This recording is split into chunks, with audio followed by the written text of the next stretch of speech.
society has been divided into various estates ഒക്കെ നമ്മൾ പഠിച്ചിട്ടുണ്ട് അല്ലേ? അപ്പോൾ ഏതൊക്കെയാണ് ആ എസ്റ്റേറ്റ്സ്, ആരൊക്കെയാണ് ആ എസ്റ്റേറ്റിൽ അടങ്ങിയിരിക്കുന്നത് നമുക്ക് ഈ ഒരു ഷോർട്സിൽ നോക്കാം. ഓക്കെ, അപ്പോൾ ഫസ്റ്റ് എസ്റ്റേറ്റ് അഥവാ ഒന്നാം എസ്റ്റേറ്റിൽ വരുന്ന ആൾക്കാരാണ് ആര്? ക്ലർജി അഥവാ പുരോഹിതന്മാർ. ഓക്കെ, അതാണ് ഫസ്റ്റ് എസ്റ്റേറ്റിൽ വരുന്ന കാറ്റഗറി ഓഫ് പീപ്പിൾ എന്ന് പറയുമ്പോൾ. ഇനി സെക്കൻഡ് എസ്റ്റേറ്റ് അഥവാ രണ്ടാം എസ്റ്റേറ്റിൽ വരുന്ന കാറ്റഗറി ഓഫ് പീപ്പിൾ ആണ് ആര്?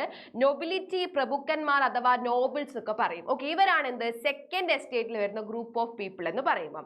ഇനി തേർഡ് എസ്റ്റേറ്റ് അഥവാ മൂന്നാം എസ്റ്റേറ്റിൽ വരുന്ന ഗ്രൂപ്പ് ഓഫ് പീപ്പിൾ ആണ് ആര്? കോമൺസ് അഥവാ സാധാരണക്കാർ. ഓക്കെ, അപ്പൊ ഇങ്ങനെയാണ് എന്ത് നമ്മുടെ ഫ്രഞ്ച് സൊസൈറ്റി ഡിവൈഡ് ചെയ്ത് വെച്ചിരിക്കുന്നത്. അതായത് ഫസ്റ്റ് എസ്റ്റേറ്റ്, സെക്കൻഡ് എസ്റ്റേറ്റ്, അതുപോലെ തന്നെ തേർഡ് എസ്റ്റേറ്റ്. ഫസ്റ്റ് എസ്റ്റേറ്റിൽ വരുന്ന ആൾക്കാരാണ് ആര്? ക്ലർജീസ്.